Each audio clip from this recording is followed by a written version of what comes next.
সাইডে light off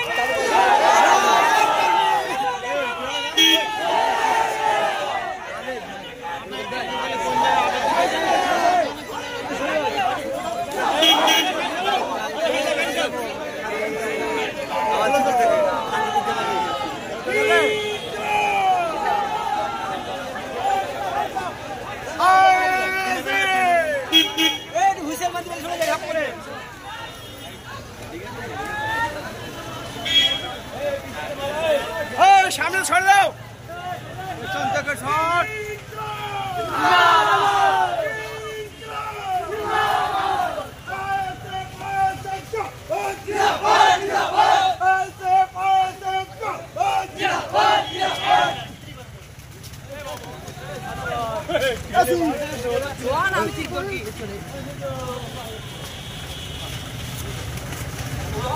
देखो देखो कौन आया, देखो देखो कौन आया, नौशद बजाज जिंदाबाद, आईएसएफ जिंदाबाद, नौशद बजाज जिंदाबाद, अरे देखो देखो कौन आया।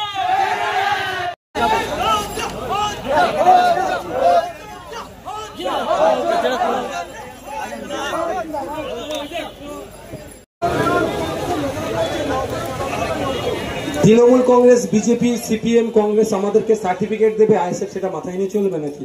আইএসএফ মানুষের প্রতি ভরসা রাখে, মানুষের প্রতি আস্থা রাখে। ওই করলাম, ভোট মিটে গেল, আবার সেই পাবলিককে গালি দিলাম, ওটা আমরা করি না।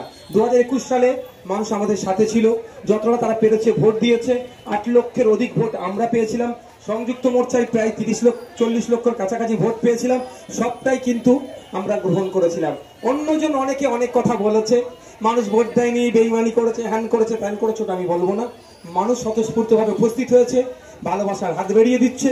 আশা করছি এই ভোটটা আমাদের ইভিএম মেশিনে যাবে।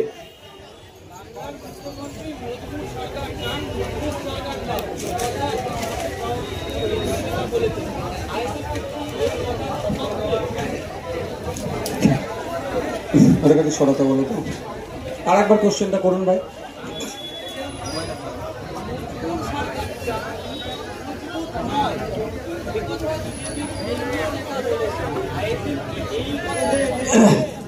আমরা বিজেপির ভাষায় মজবুত আর তৃণমূলের ভাষায় মজবুর, এই দুটো কি ভরসা করতে পারি না। আমরা 10 বছরের তাদের ভাষায় মজবুত সরকার দেখলাম। আদানি আম্বানিদের অর্থনীতির রকেটের গতিতে বাড়লো, ঋণ খিলাপি বেড়ে গিয়ে বিদেশে চলে গেল এই মজবুত সরকারের আমলে। বেকারত্বের সংখ্যা ক্রমশ বেড়ে যাচ্ছে, তার 86% আমাদের মতো যুব সমাজের।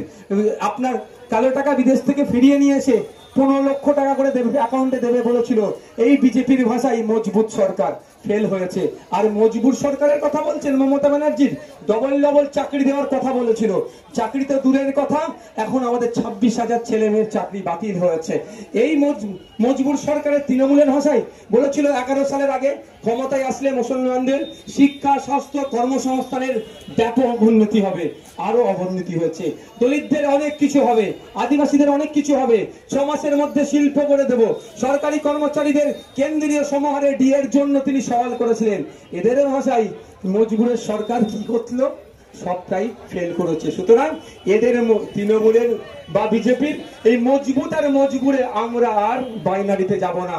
আমরা জনগণের সরকার গড়ব, যে জনগণের সরকার বেকারত্বকে কমাবে, যে জনগণের সরকার মানুষের হাতে রুজি রুটি তুলে দেবে, যে সরকারের আমলে সাংবাদিক স্বাধীনতায় হস্তক্ষেপ হবে না, যে সরকারের আমলে ধর্মীয় বিভাজন হবে না, এক কথায় যে সরকারের আমলে রাজ্য দেশ এগিয়ে যাবে, সেই সরকার আমরা গড়তে চাইছি।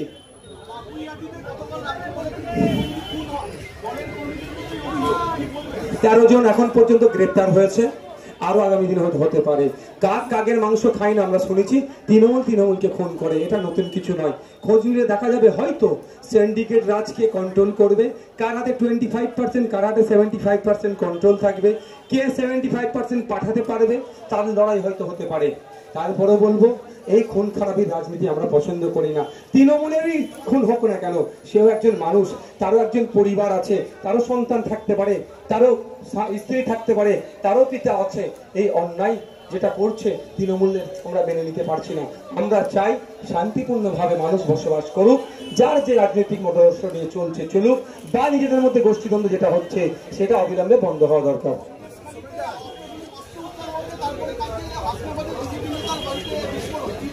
সন্দেশখালীতে যে অস্ত্র উদ্ধার হয়েছে, আমি একজন প্রাক্তন কেন্দ্রীয় এজেন্সিকে মা তুমি একটু পরে তোমার সাথে কথা বলছি মা, ওটাকে একে কাজ করতে দাও মা, তোর সাথে কথা বলছি মা। কেন্দ্রীয় এজেন্সিকে যে তদন্ত করেছে, একটা প্রাক্তন কেন্দ্রীয় এজেন্সির একজন কর্তার সাথে আমি কথা বলছিলাম যে ওখানে সম্ভবত ব্ল্যাক নাকি জিলাট, হ্যাঁ গ্লক, কেন্দ্রীয় গ্লক 17 নামে একটা এই ধরনের বন্দুক পাওয়া গিয়েছে, যেটা আমাদের ফোর্সের কাছে, রাজ্যের পুলিশ, দেশের পুলিশের কাছে থাকে না। অত্যাধুনিক অস্ত্র বিদেশ থেকে আসলো কোথায়? সম্ভবত বেলজিয়াম মেড, সেটা বেলজিয়ামে তৈরি হয়েছে। কিভাবে আসলো, কারা নিয়ে আসলো? এই দেশদ্রোহীদের হয়ে যারা সওয়াল করছে, আমার তো মনে হয় তাদের বিরুদ্ধে আইনত ব্যবস্থা নেওয়া দরকার। এখানে রাজনীতি করা আমাদের মনে হয় ভুল হবে। অন্যায়টাকে অন্যায় হিসাবে দেখা হোক, যারা এই অন্যায়ের সাথে যুক্ত তাদের বিরুদ্ধে ব্যবস্থা নেওয়া হোক। আর হাসনাবাদে এক বিজেপি নেতার বাড়ির অদূরেই তার ভাইয়ের বাড়িতে বিস্ফোরণ ঘটেছে। যদি এই বিজেপি নেতার বাড়িতেও বিস্ফোরণ রেখে মানুষের মধ্যে তেজস্ক্রিয়া রেখে মানুষের মধ্যে বিভেদ করার চেষ্টা হতো, আমাদের সিআইডি ওখানে পৌঁছেছে, তদন্ত করছে। আশা করবো আমাদের সিআইডির কাছ থেকে নিরপেক্ষতা বজায় রাখবে। যদি ওর বাড়িতে দিয়ে দেওয়া ঘটনা ঘটানোর চেষ্টা করে, যারা ওই নেতাদের বাড়িতে দিয়ে ঘটনা ঘটানোর চেষ্টা করছে তাদের বিরুদ্ধে ব্যবস্থা গ্রহণ করবে। আর ওই নেতা যদি বাড়িতে রেখে মানুষের মধ্যে বিভেদ তৈরি করার জন্য ওটা রাখে, তার বিরুদ্ধে ব্যবস্থা গ্রহণ করুক। আমি আশা করব নিরপেক্ষতার সাথে আমাদের সিআইডি তদন্ত করবে।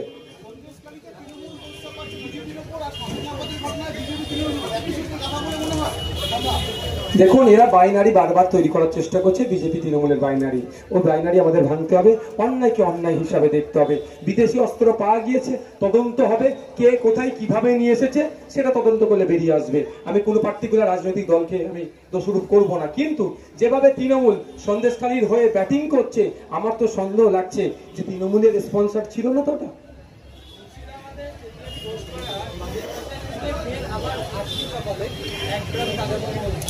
আমাদের রাজ্য তো ভূমির স্থিতিতে, ভারতের স্থিতি দাঁড়িয়ে আছে।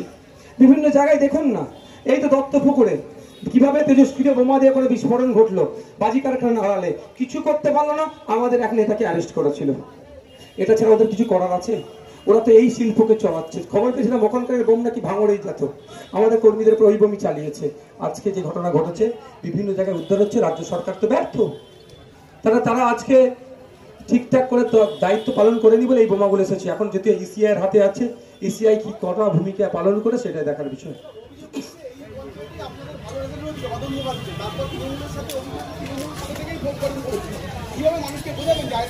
না না, যারা ভোট গঠন করেছিল তারা একটা ভুল বুঝিয়ে তাদেরকে যাওয়া হয়েছিল, অনেক হুমকি দেওয়া হয়েছিল, মানে এমন একটা পর্যায়ে এসে দাঁড়িয়েছিল, হয় তাদের মানে মৃত্যুর সম্মুখীন, মানে তাদের একদম গান পয়েন্ট ধরেছিল। সেক্ষেত্রে তারা এখানে সবাই আছে কম বেশি, তারা কিছু করার ছিল না।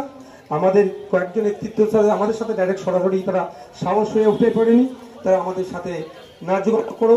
তারা সেই মুহূর্তে বাঁচার জন্য, স্বল্প টাইমে বাঁচার জন্য তারা একটা ভূমিকা নিয়েছিল, কৌশল অবলম্বন করেছিল, জাস্ট এতটুকুই। তার সাধারণ মানুষ ভালো করে